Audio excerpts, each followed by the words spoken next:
Craig's dad brought us out here. Thank you so much. And we're gonna be trekking in here momentarily. Hey Craig, do you have anything important to say to the camera? No. We're about to begin. Okay, we'll take it. Good enough.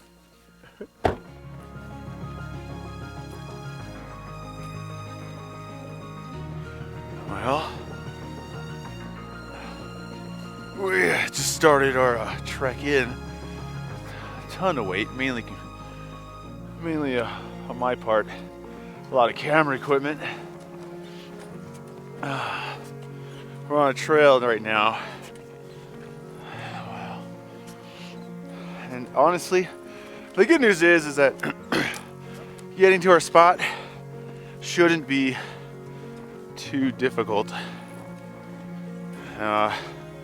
Because most of it, half of it will be downhill, and the other half will be up like a small valley that doesn't increase in elevation very fast. Whew. It's definitely nice out.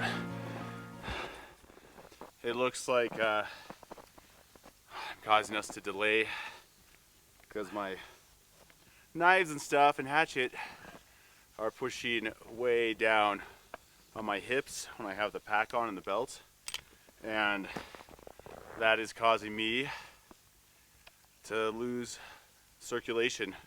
It was crazy, like my buttocks right here, as it was pushing down, and I tried to move this out of the way, like it was hurting like a lot, so it was like pushing some nerve or something, and so we're just gonna have to strap these onto the pack and then put them on later. Craig, I'm not taking off my pants, okay? Craig, I'm not taking off my pants. I just need to take the belt off to loop this out, okay? Oh, Craig, stop looking so like that. It was terrible. Craig almost died holding the camera for about 5 to 10 minutes as I readjusted some of my gear. What? There's at least 6. At least 6 minutes, I know. Hopefully we can make it. We've been trudging on this trail for a whole quarter mile? What do you think this is? Tree poop. Cloud poop? So, Craig thinks this is cloud poop. Very ingenious. I have no idea what it is. But we're going out into the wilderness. So I went on this trail. We'll be getting off the trail here shortly.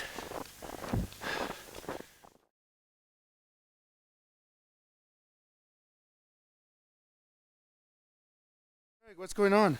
Something with my boot. What is it? I don't know. Did you get a boo-boo on your boot?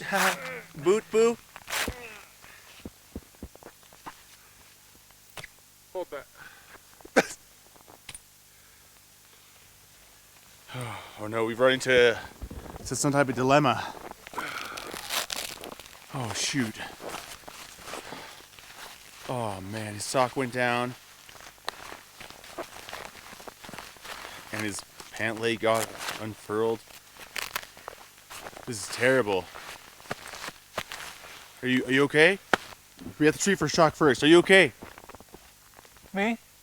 Yeah. Craig, who else would I be talking to right now? Yeah, I'm okay. I think I got it. Good job, man. You did a really good job. I know that was scary. We're 20 minutes into our hike, and we almost had our first catastrophe. All but one of my fingers are better now, though. Well, I don't know what that means, Craig. You haven't been keeping me apprised of the situation. I have no idea what you're talking about. My fingers were cold. Oh. Because it's 5 degrees outside. Oh my God, it is not 5 degrees. That's what the car said. Yeah, we left it. As we were driving in an open plain, it's at least like 12 degrees or more here. You ready, buddy? Huh? Thank you. Yeah, absolutely. You waited for me? I was thanking you. I was thanking the tree for holding my stuff. Son of a bitch. Okay, let's go. He's trying to hide right now from me. He's doing a terrible job. Craig, I can see you. Craig, that tree's not big enough to hide you. No, Craig, that's not helping.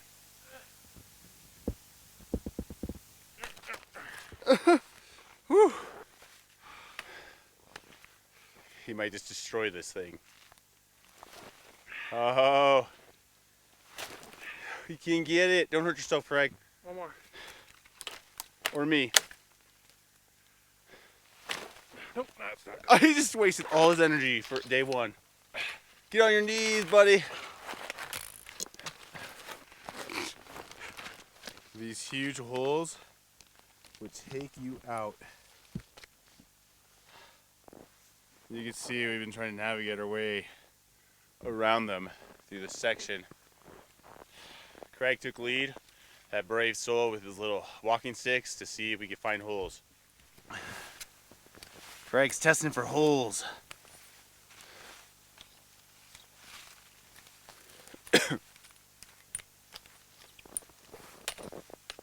Hold that. Be careful, bro. This is a landmine. Easily you could break your leg in this. There's the one there. Oh, jeez.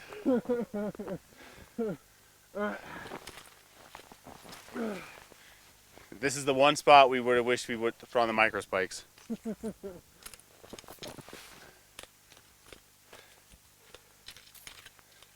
This area's okay.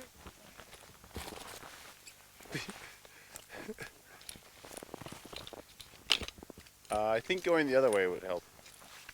By the trees? No? What? Nothing. Alright. I made it this far.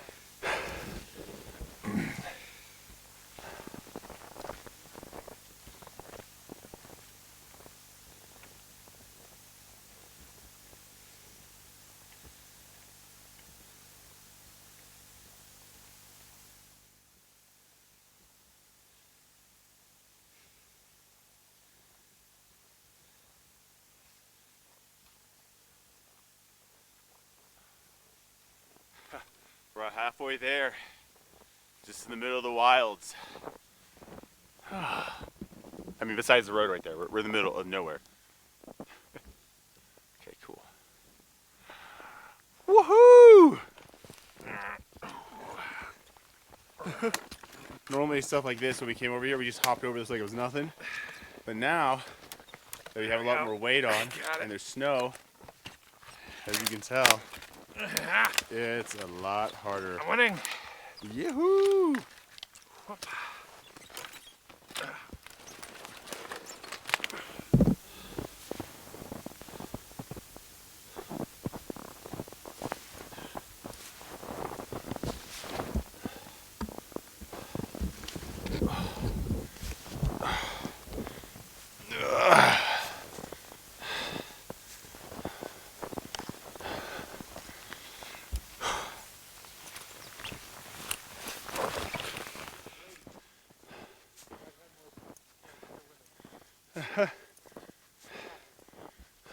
All right, so we made it to our little humble abode. You can't see it yet, but we're basically, there's a ring of trees around us and there's a bunch of saplings here, which would be perfect for a shelter construction and also help us from cover from the wind. So the first thing we're gonna do, since we're here right now, as Craig's putting out his hatchet to feel like a real outdoorsman, Yeah.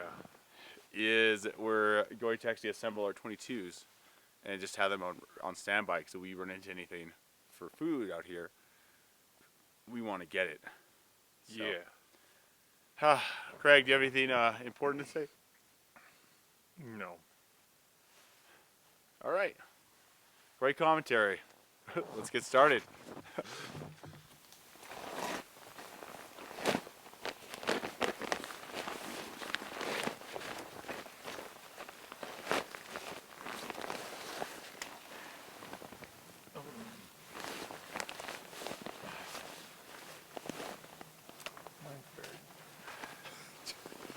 You put it somewhere easy to get? Right here.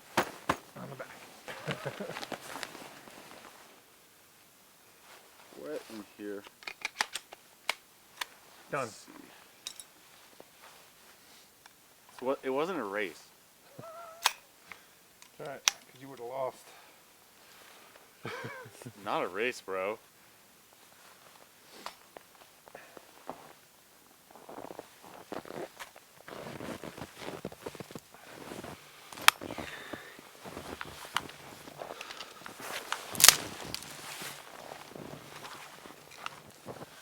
So basically, we're ready for small game. Except I'm wearing mittens. Yeah, I don't know how well he's going to shoot with those. And they don't fit in the hole.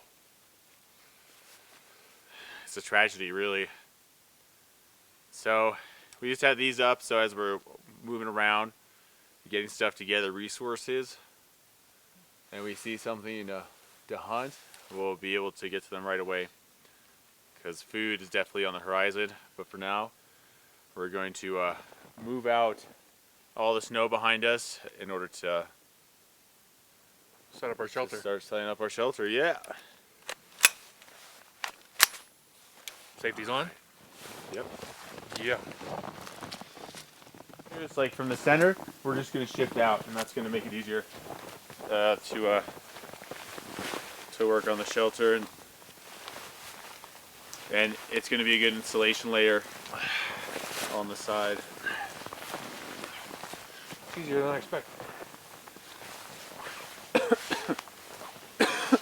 Well, it is just snow. We've been spotted. Huh? We've been spotted. By who? The Raven. Oh, Well, now everything knows we're here. Everything. Oh, Craig. All right. Well. Anyway, so, all right. What our plan is, we're gonna try to like bend these trees and create kind of like a gazebo effect, and keep them alive so we can undo it later if we need to. So right now we're just gonna practice and see if we can even bend it down far enough to make like an arc to build this thing. So I'm gonna help Craig out over here. All right, Craig, shake that tree out. Beautiful. Absolutely beautiful. All right, start bringing it down. Oh, it's just going at the base. Oh, we'll go up higher then. Where it bends. I can't reach higher. As you bring it out, go up here. There you go. There you go. I'm so proud of you, buddy. It's just coming out of the ground. All right, that's fine. There we go. We'll just. That's what we need, kind of. So we have that one. Craig, I need your help. I'm gonna try to bring it down more, and you have to grab it when I try to get up higher.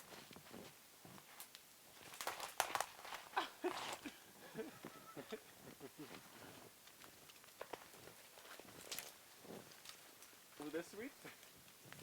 Yeah, that one sounds better. We'll go with that one. You can do it. You got this. Progress. I need help. Here, I'm gonna pull it down a little, and then you go higher. All right. Yeah. All right. Go higher, higher. Higher. No, I got higher on it.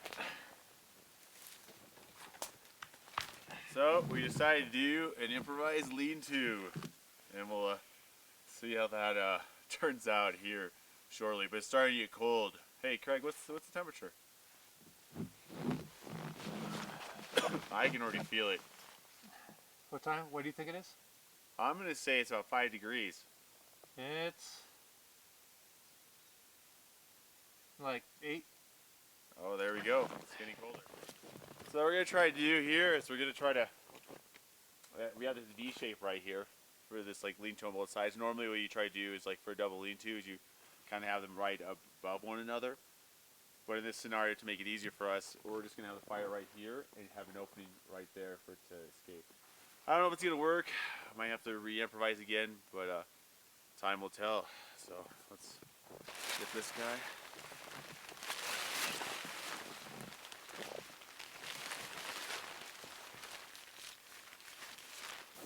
Unless you wanted it to be on this side instead.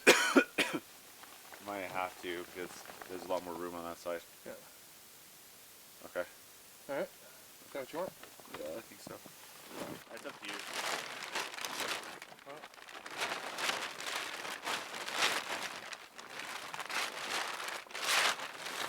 see what happens.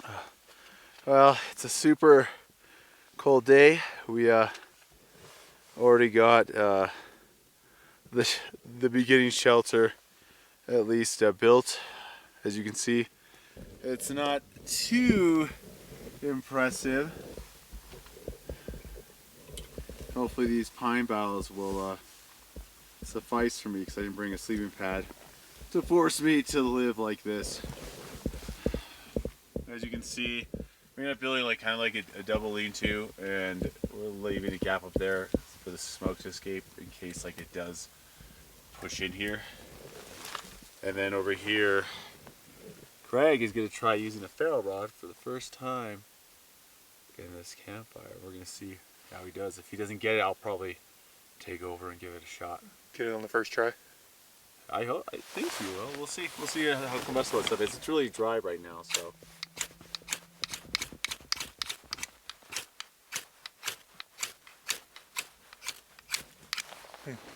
I'm catching white sparks. There's too many holes.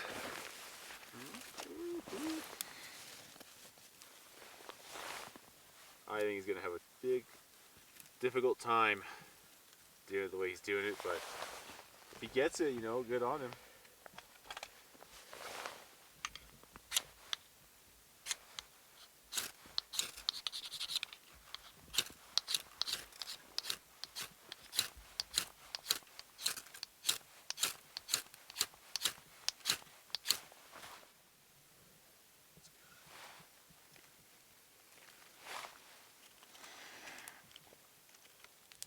Well, we finally got our fire going. Craig's getting his sleeping system going. I'm hoping I'm not going to be freezing all night since I'm using just the pine boughs as my padding. I suppose time will tell. Trying to dry out my gloves, and my filter got frozen. Hopefully it didn't destroy it. So now we're just in our shelter. Craig's zipping up for the night. Over here you can see our fire's dwindling down. And we'll see if my system works.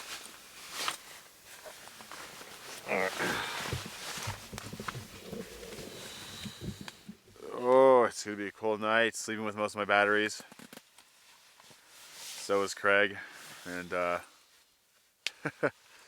least tomorrow, the next few days, is supposed to be nice out. And by nice, it's going to be like a high of like 42. But that'll give us time to go hunting and gathering and exploring. Pretty nice. So it's going to be quite interesting. So if we can survive this night, well, the rest of it's going to be a lot easier. Oh, it's definitely cold out there. Till tomorrow, unless something happens tonight.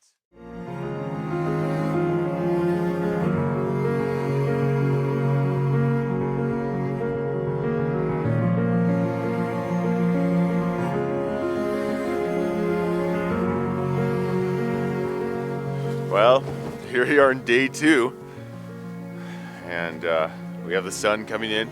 I don't know if you can see it behind me. And we're about to go fly the drone, start a fire, make some tea, and then go out hunting and fishing and hope we get something good. Craig just is getting up right now. You can see like our little shelter system. It's not the best, but it'll do. Craig didn't want to get up until I decided he could fly my drone, or that he missed out on flying it. Hey Craig, any morning words for the morning? It's cold. Any other great and infinite wisdom to share? Nope. There you go. That's it for now. Great.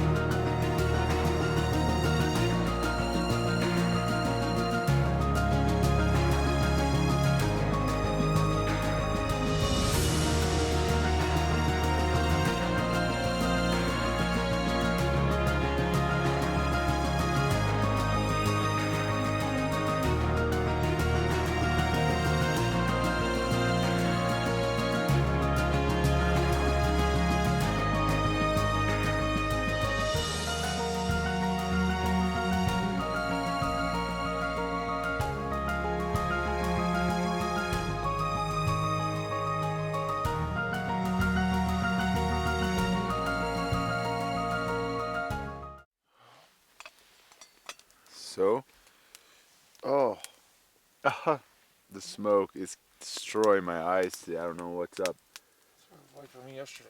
Woo! So we're just getting ready to head out to go hunting and fishing. It's gonna be a lot nicer day today than it was yesterday. It was definitely freezing. Oh, my eyes are watering. Well, so we cooked up some old man's beard, which you can eat if it has like a stretchy white filament inside, and this one does. I added some spices. It's mainly used for like antibiotics, either ingesting or topical, but it doesn't taste too bad. And we actually get it from, let me zoom in over here. Here's old man's beard before we cooked it. There it is like that. Growing mainly on the north side of the trees. So, has a lot of calories in it. That'll be helpful. That is all. Alright, we're about to go out on the hunt. Or fishing. And maybe we'll get something if we're lucky. You never know. You never know.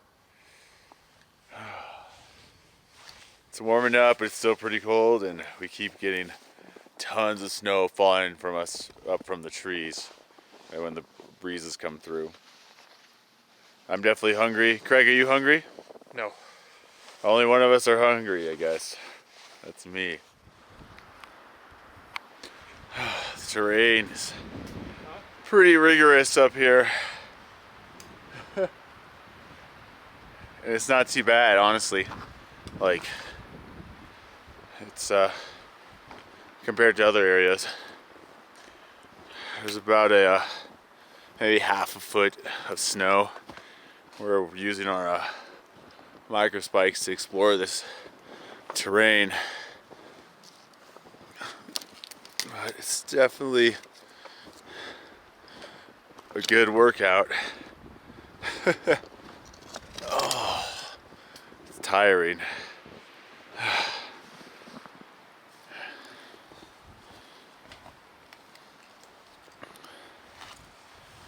How you doing? Good. Nice warm day. Yeah, it certainly is.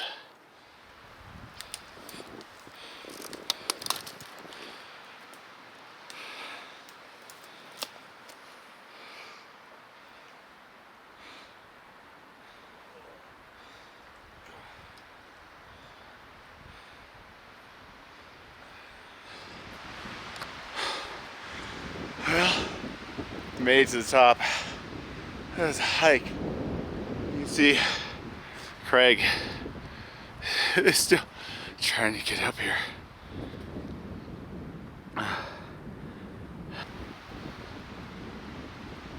There he is. He found a walking stick and he made it up.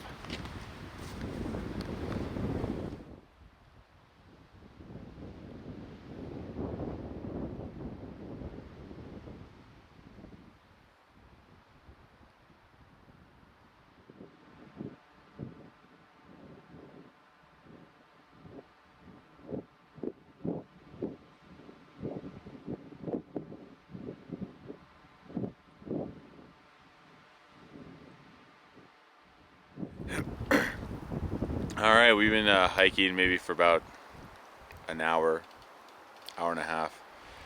And it's pretty crazy. It's always like a humbling experience just to realize, like, you know, after you've already been tired building like a shelter, not sleeping as great as you would back home, and only eating like what you can catch. In this case, nothing so far. But I've had a little bit of Mountain House last night before I went to sleep. And Craig just had tea. But you can really feel like how, at least me, I don't know how Craig feels, but like you could, it's like demotivating, like just trudging through all the snow with all this weight on and not find anything. We did run across like a few elk, and we actually saw a bull elk, which is ironic considering we had considered hunting bull elk up here, but decided not to just because to take it back out would just take forever. So hopefully we don't see more, because or else we might just have to like wrap up camp and then just drive out here and just hunt. Just come out here, hunt, get a full meal, hunt some bull elk. Right now we're down like another valley adjacent to the one that we went up. These are really big, long valleys, and for the most part they're not very steep, but there's a lot of deadfall and there's tons of snow. And the snow's not very deep. It ranges from about half a foot to a foot, but just keep doing that long enough and you'll feel it. So I'm hungry.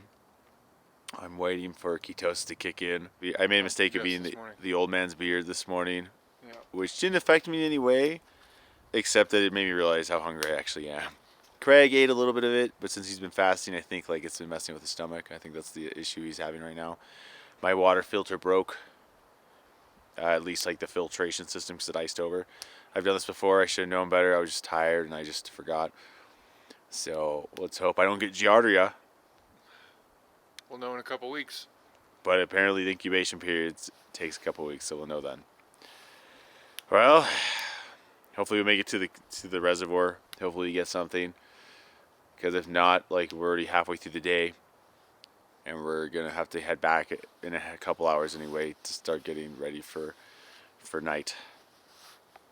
Hey Craig, do you have anything important to say? We don't have to build a shelter tonight. Unless it ends up snowing a ton. Our shelter is a very feeble, unimpressive shelter. We hope it won't snow. Probably won't snow. The elk were cool.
Well, we are heading back to camp and we're deciding whether or not we want to go to somewhere else, somewhere like further down south that's going to be better climate. But for now, it's just been a long trek. It just really makes you, it just really reminds you of how hard it is to just live up here in the wilds. And I'm kind of demotivated, you know, just because I've done this before, and it's I lived up in the wilderness for like 3 months during winters like this, and I'm over it. I really was hoping that we'd be able to have like fall weather, which is really nice up here, by the way. No snow, cooler climates, but that just didn't happen. So we're discussing going somewhere further down south and seeing what we can we can do, we can find. So Greg's got out ahead. We should be reaching our foot tracks from earlier today, heading down these hills to the lake, to the reservoir. So we should merge with them soon. See you guys later. See you guys back at camp.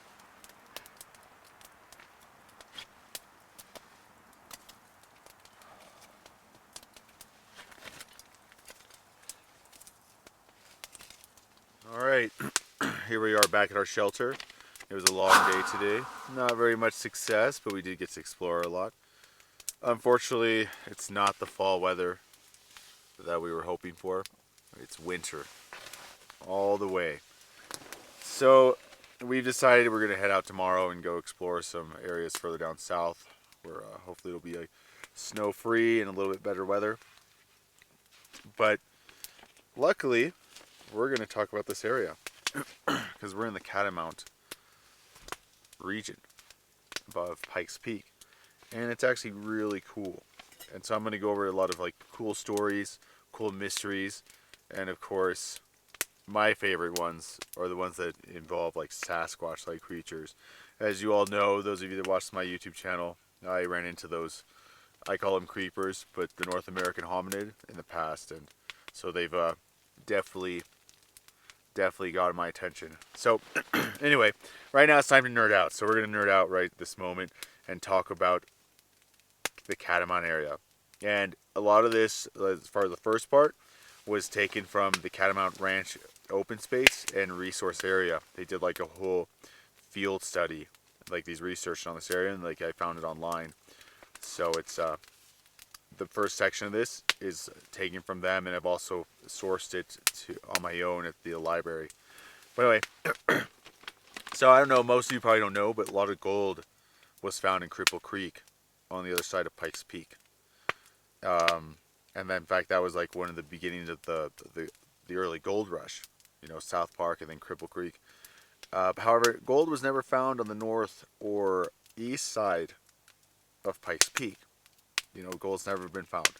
However, there is one account, and I'm just gonna read it here, of where possibly gold was found, but not just any gold, pure veins that were very, very pure. I just said that. Okay, I'm just gonna read it because clearly I'm not doing a very good job at trying to illustrate it. So, it was printed in the Telegraph, in the Gazette Telegraph on July 11th of 1948. It was regarding a lost mine on Catamount Creek. The article states that there was an old miner who struck a vein of gold somewhere along the South Fork of the Catamount Creek in 1905 or 1906. He traveled through Green Mountain Falls with his 3 burros on his way to the Golden Cycle Mill in Colorado Springs.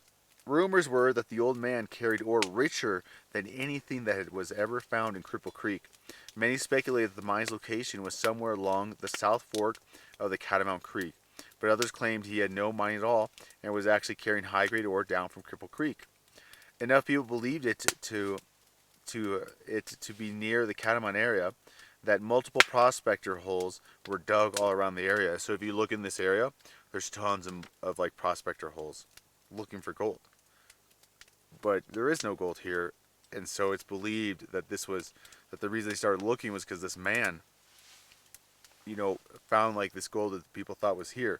Anyway, he eventually was admitted to the hospital for tuberculosis, and while on his deathbed, he was asked to reveal the location of his mine, but he refused, saying, "Let them find it the same way I found it, but it will be hard to do. I have planted trees on the dump."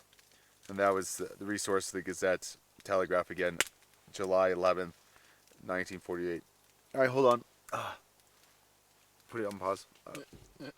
All right, back for the story. Sorry, you had to cut the last part at the end of the gold mine because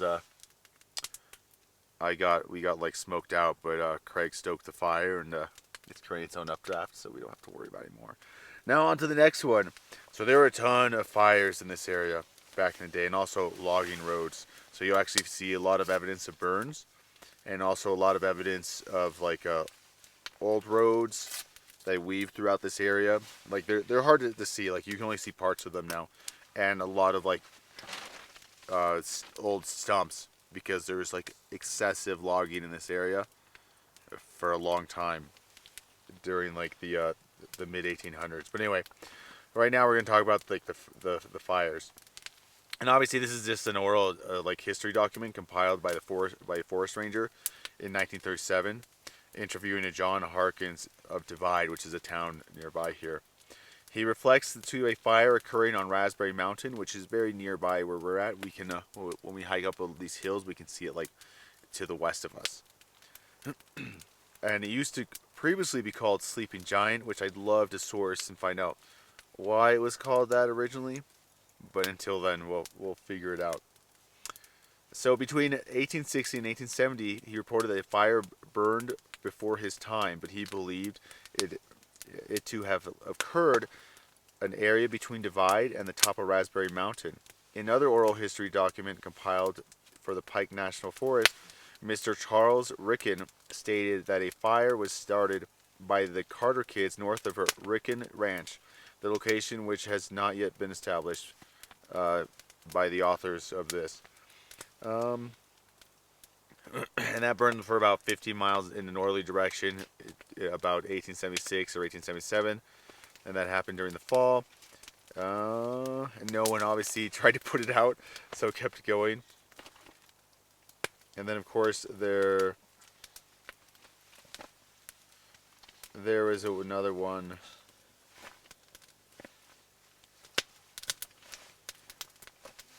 Anyway, there's a lot of fires here. And then, of course, back in the day, there was the Great Burn, which burned, at least theoretically, all the way from like Cripple Creek nearby there, all the way south of Pikes Peak, across the east side of Pikes Peak, and all the way up to Woodland Park. Even some say even up to Divide. And that was a long time ago, about 150 years ago, and the Utes said that the Comanche were the ones that started the fire to hurt them, because that's what they would come during the summer.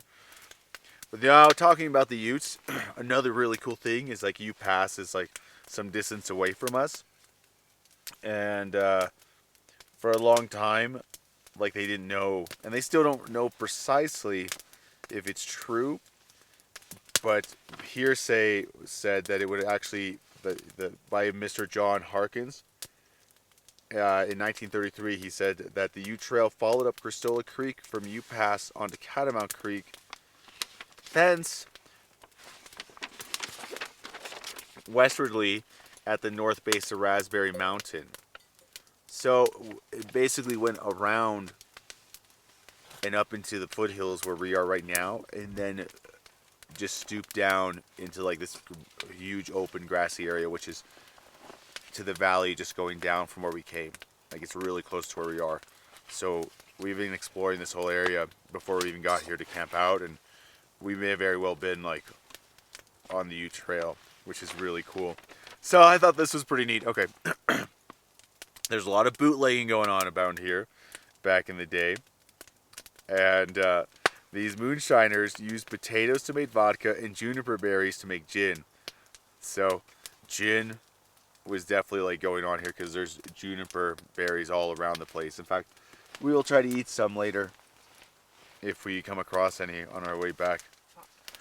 Some other cool stuff is that the YMCA like youth camp from like the late 1800s to early 1900s used to be nearby where we are now.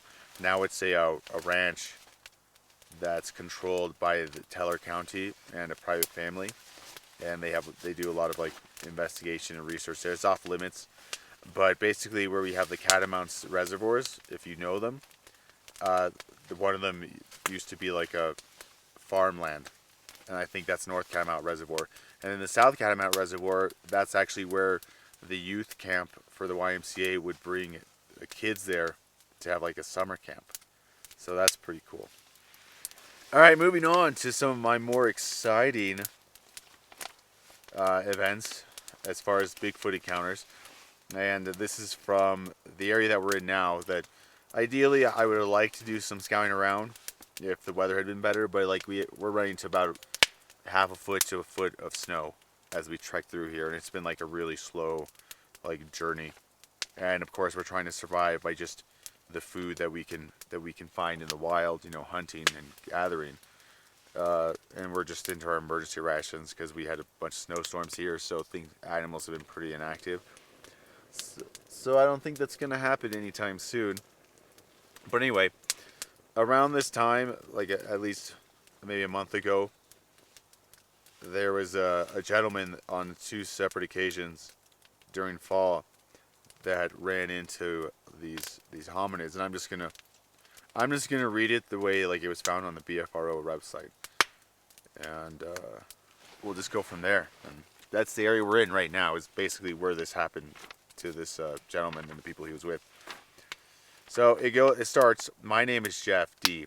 I live in Colorado Springs, Colorado. I have been a big game guide for several years, and I am in the process of opening my own outfit. I must admit, I have always been skeptical about Bigfoot until now. 2 years ago, in '98, I was packing in clients into Pike National Forest. Myself and another guide, along with 4 clients, were on our way out and got a late start. With only a few miles to go, we were in total darkness along a trail. My horse stopped without command and got very anxious. I assumed it was another animal, or at worst, a mountain lion. I eagerly tried to get him to move forward, and he would not. I got off my horse and led him up the trail. Coming around a bend in the trail, a creature standing at least 7 foot tall and covered in dark hair crossed the trail not 20 feet in front of me. It walked on 2 legs and was out of sight in 2 or 3 steps. But what amazed me was that it didn't make any noise as it disappeared into the very steep valley below. Another thing I found disturbing was the faint smell in the air. I hunt and guide hunters for mostly elk, and 9 times out of 10 I smell them before I see them. This was no elk, bear, or mountain lion. After the incident, I was careful to lead the horses to one side of the trail not to disturb any tracks. The next day, after getting my clients to the airport, I returned on foot and was shocked to find a track. I placed my foot beside it, and it was at least another 8 to 10 inches past my boot. I wear a size 10. No one has ever spoken about the incident, and no one will admit what they saw. I've tried several times to talk about it, but no one will admit it. I have held this secret inside me until now. Last year, while hunting in the same area alone, I had a close encounter and was able to observe at length what I saw that night. So, this is his first encounter with this hominid in these parts here.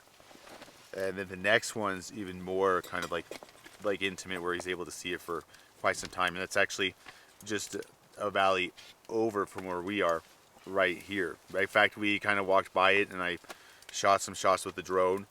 I couldn't get as great shots as I wanted to just because of high winds and I was losing the signal. But we've been there before, and it's pretty beautiful, like huge beaver ponds. But anyway, and that's why we put ourselves right here, strategically located an area where both animals and maybe this hominid species will cross by. So the next story goes like this. I was hunting in a remote camp that is half days pack in on foot. No one else hunts this country, and I have never seen sign of people in the past. I had made camp at the bottom of a valley that held some remarkable bulls in it. There is a stream that runs through the valley, and at the top it is cut off by large cliffs that, unless you are a professional rock climber, is unpassable. And that's the crags that you have like further up this way, the valley that he's talking about. Smoke. So throughout the valley runs a series of beaver ponds, and I was camped at the last one, at the bottom. And the interesting thing about the beaver ponds, I actually looked at the beaver ponds that right now, like, they're inactive, and it looks like they've been inactive for a long time. But if you look on Google Earth around this time, around 2001, 2000, they're actually active, these beaver ponds, and so we're able to narrow down even further where this incident occurred. Alright, where are we? I started a fire and prepared dinner. After a restless night's sleep due to the anticipation of big bulls, I woke up at 3 a.m. and fixed breakfast, gathered my gear, and was off by 4:30 or 5. I hiked up the valley to an area I had always seen elk. This particular morning, the wind was not coming down off the mountain. Instead, it was swirling.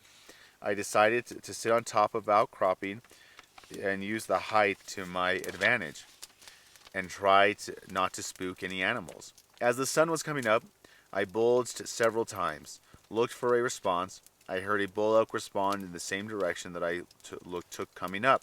I quickly started to glass the area in search of the bull.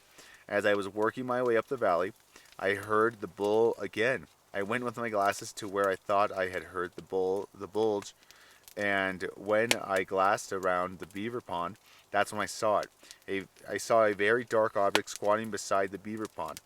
At first, I thought it was a bull lying in the pond. The creature stood up and was looking around.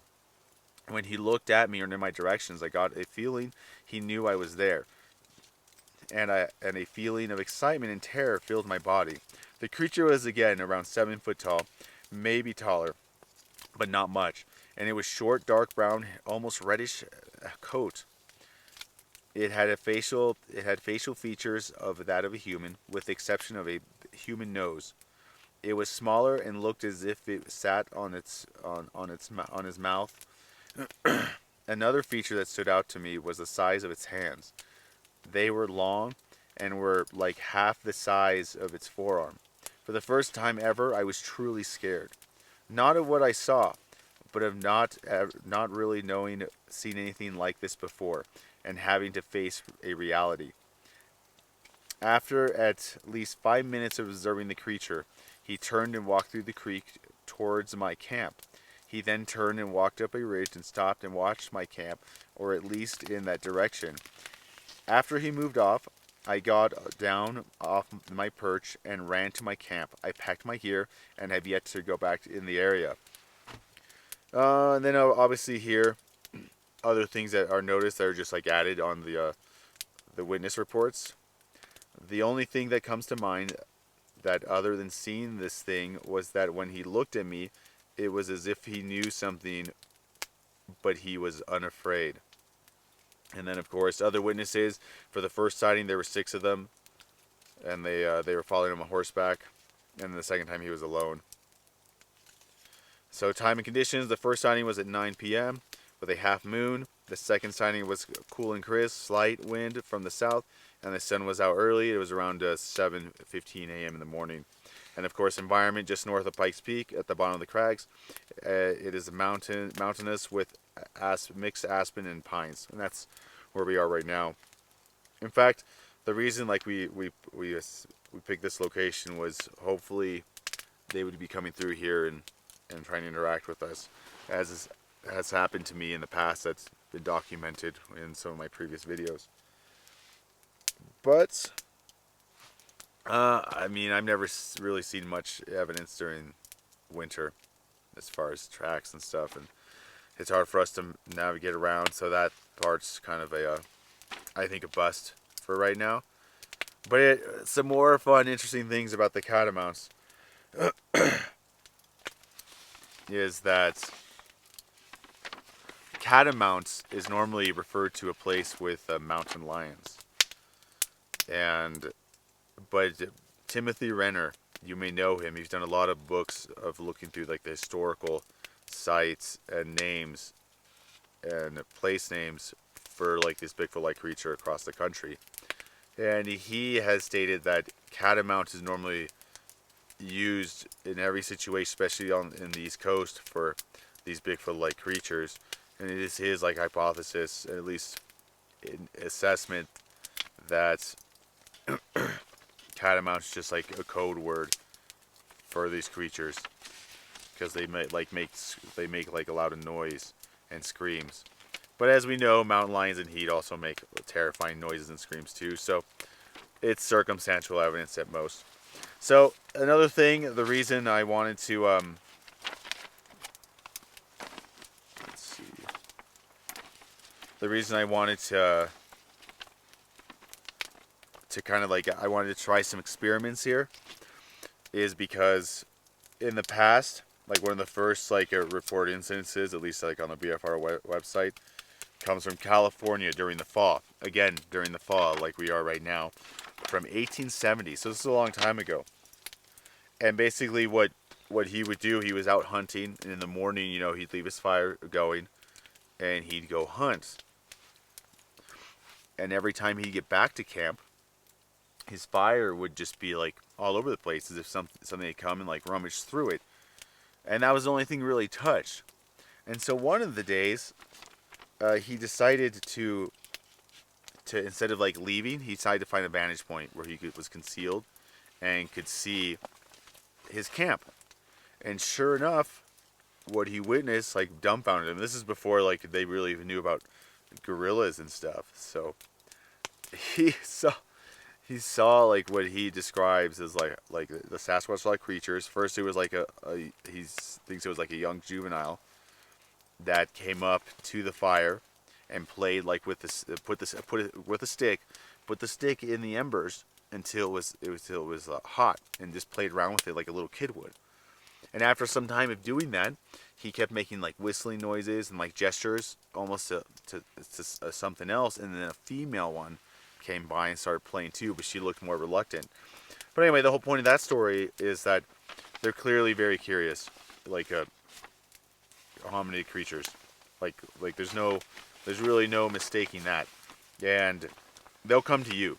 Like if you're in an area that they're around, that they pass through, and it's night, and they have cover and concealment, and they're not gonna like leave much of an imprint to get near you, they'll come up. They'll come up and like inspect you. And that's obviously me just saying that from my own experiences. It doesn't necessarily mean like that I can prove that based on like the circumstantial evidence I have in other videos. But but basically what I was hoping for in this situation, and we put ourselves in an area where there's tons of saplings all around us, and that's for better cover concealment, and of course like helps us with wind. But this is like a perfect spot. If they are in the area, they'll feel safe to come up. But I don't feel like they'll feel safe to come up when there's snow. I don't know a lot of stuff I don't know. Like I'm just making a lot of guesses and I'm speculating a lot. But I was hoping this area might be a spot where we might have interactions. And then of course, hopefully I'll be able to interview him later. Later, there's another gentleman named Tanner that's he's actually has seen these hominid creatures in this area since he used to live nearby, and he went as far as to come often in this area and kind of like gift them, feed them, and he had a lot of results for that. I think that's closer towards Raspberry Mountain than where we are now. But the fact is, we've had old sightings from 98, 2000, and we have more recent ones just from a couple of years ago in these areas. So I don't know, it's pretty exciting. I mean, obviously I don't think anything's gonna happen tonight just because there's snow everywhere. It's winter, but it should be fall. But maybe in the future, maybe one day, we will get lucky. Hey Craig, do you have anything to say? No, I think you're good. End of October, beginning of November. Yeah, November 28th, I believe, is when winter officially starts. Not right now. September 28th, I believe, is when fall officially started. Filming. You suck. Are you gonna just leave this dead bird right next to my head this all night long? You just gonna leave the bird there, Craig? No, you're gonna eat You think it's funny? Okay, now are you pushing record? You know, we've been recording. All right, now come up here with the light where you were. Sit up. I swear to God, Craig. All right, now do it from there. Craig, stop. Craig, stop. I'm trying to get B-roll.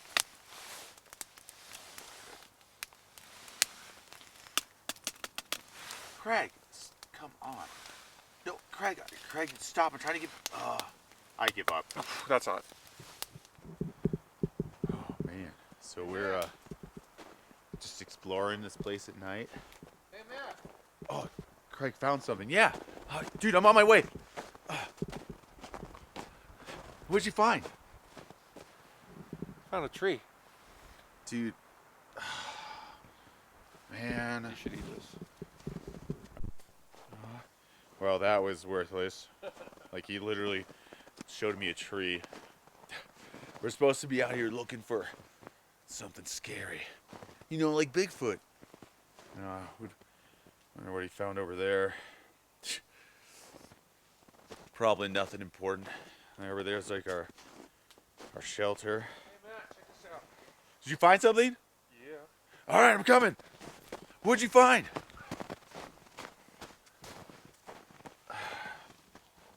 Craig, did you just spell your name in the snow? With a stick. Craig, why? Why not? Seemed like the thing to do. Craig. I can't believe. You know, we're supposed to be being like really quiet, and we're supposed to be, you know, searching for Bigfoot. Oh, did you hear that? Oh, Craig, what are you doing? Moving this tree. Craig, you're making a bunch of noise.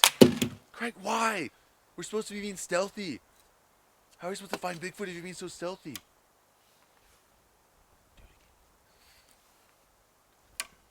Craig, what are you doing?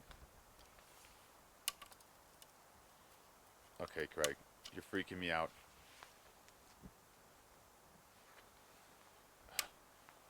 Craig, it's getting really weird, man.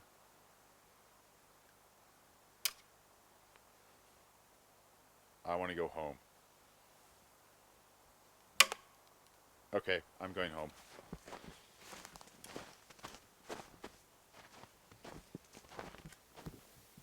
Well, here we are packing up. It's we've only been here about 3 days, but we plan to go to other areas of adventure. Right now, I'm just like warming up the drone, try to fly it some more since most of my technology's just been dying left and right because the lithium batteries can't handle the cold. I've been sleeping with the main camera batteries, but not the drone. So right now I'm just letting it heat up in the sun. And let's see. It's warming up today. Today's probably gonna be a pretty nice day. As you can see, it's just a little bit above freezing. So that's good, right?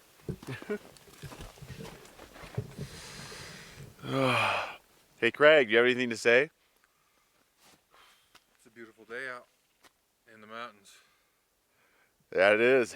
And we're packing up and leaving. Is that ironic or what? But we're heading down south, aren't we, Craig? Yes, we are. Oh yeah. Go to the hot springs We too. plan to go some hot springs. Till then.